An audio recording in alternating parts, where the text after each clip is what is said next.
Aujourd'hui, grand moment parce que vous étiez habitué à la région. Maintenant, on dit la grande région. Est-ce qu'il y a eu un sentiment différent? C'est un moment un peu solennel, c'est vrai. Le regroupement de trois anciennes régions dans cette nouvelle région, c'est toujours un moment un petit peu solennel. C'est la création d'une nouvelle collectivité déjà. C'est une première pour moi en tant qu'élu, donc certaines fiertés, avec un petit peu de nostalgie parce que bien évidemment, avec un mandat dans l'ancienne région Aquitaine, c'était une région quand même qui me plaisait beaucoup. Maintenant, c'est un vrai challenge qui nous attend. Moi, j'ai dit ça pendant la campagne électorale et maintenant que nous avons gagné, je le redis. Je pense que là, on a l'enjeu non seulement de la fusion des trois, mais au-delà de la fusion, de la création justement de cette nouvelle région.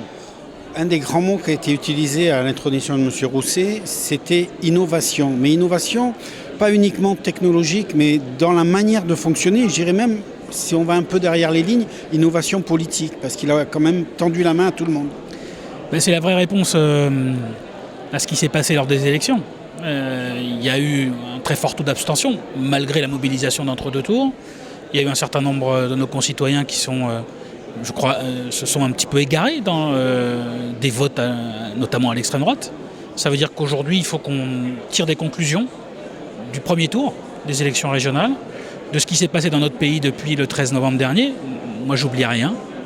De ce qui s'est passé dans l'entre-deux tours, de ce que nous ont dit nos concitoyens dans la campagne électorale.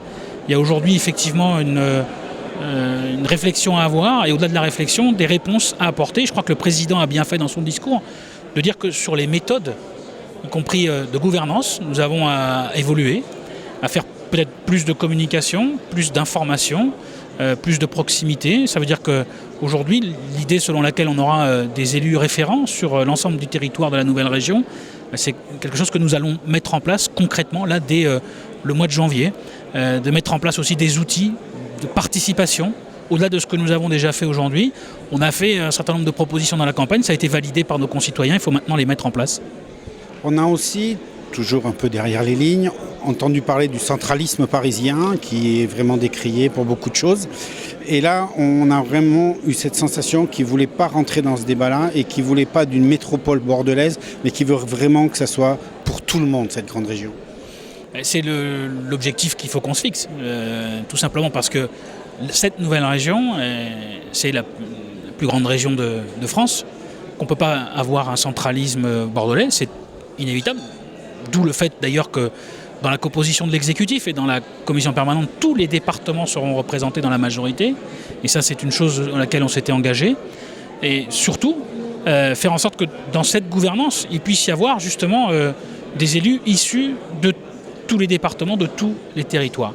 Ça veut dire qu'il faut qu'on prenne tous, toutes et tous, notre part à l'exécutif. C'est le travail qu'il faut aujourd'hui entamer dans cette nouvelle région, parce que il y aura évidemment beaucoup de travail, non seulement sur la question de la fusion, aussi sur les nouvelles compétences qui nous ont été attribuées de par la loi, et puis aussi parce qu'il faut finalement réinventer des nouvelles politiques, qu'on a proposées à nos concitoyens, mais qu'il faut maintenant mettre en place dans l'exécutif qui sera désigné dans quelques heures. En parlant de compétences, à un moment donné, j'ai eu la sensation qu'il y avait quand même des compétences pas données entièrement, et pour Alain Rousset, c'est un problème. Où on a toute la compétence, on peut bien travailler. C'est pas que c'est un problème, c'est que c'est aujourd'hui finalement une étape de la décentralisation qui a été franchie avec la loi NOTRe, sur lesquelles le législateur n'est pas forcément allé jusqu'au bout sur un certain nombre de points.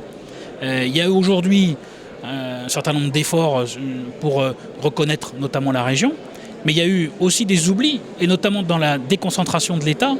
Il y avait aujourd'hui peut-être des choix à faire de la part de l'État pour déconcentrer véritablement, pour décentraliser, et puis surtout pour transférer un certain nombre de compétences entièrement, qu'il n'y ait plus de doublons, notamment par rapport à un certain nombre de thématiques qui aujourd'hui font légion et qui font que nos concitoyens, les entreprises, les associations, les collectivités territoriales ne s'y retrouvent pas finalement dans l'enchevêtrement des collectivités et surtout des rapports avec les services de l'État. Ça veut dire qu'aujourd'hui, la demande qui finalement a été celle d'Alain Rousset dans son discours, c'est de dire soyons plus audacieux, plus finalement à l'écoute de nos concitoyens quand ils nous demandent de la simplification. Et moi je crois que sur un certain nombre de thématiques, il nous appartiendra dans ce nouvel exécutif de pouvoir mettre tout ça en place. Les Landes donc, font partie de ce nouvel exécutif. On a quand même des Landais à des postes clés, vice-président, chef de groupe. C'est une fierté pour vous ? Je crois qu'on s'en sort après cette élection pour le département des Landes plutôt bien, puisqu'on a effectivement le président du groupe qui sera notamment chargé de la communication, qu'on a Elisabeth Bonjean qui rentre à la commission permanente et qui, je l'espère, continuera à travailler sur la question du thermalisme.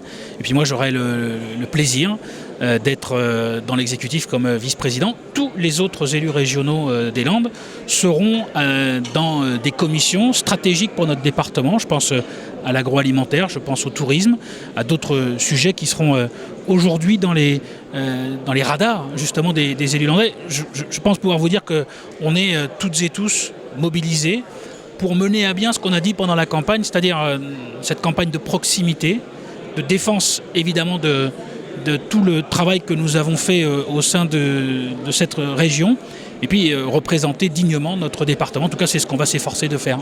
Est-ce que je pourrais finir en disant que la grande région, vous voyez, révélateur, on n'y est pas encore totalement passé, que la grande région doit devenir leader dans la proposition, que ce soit au niveau des élus, que ce soit au niveau entreprise, que ce soit au niveau associatif. Finalement, si elle est vraiment force de proposition dans l'innovation, dans la main tendue, ça peut avoir des incidences à tous les niveaux vers le bas.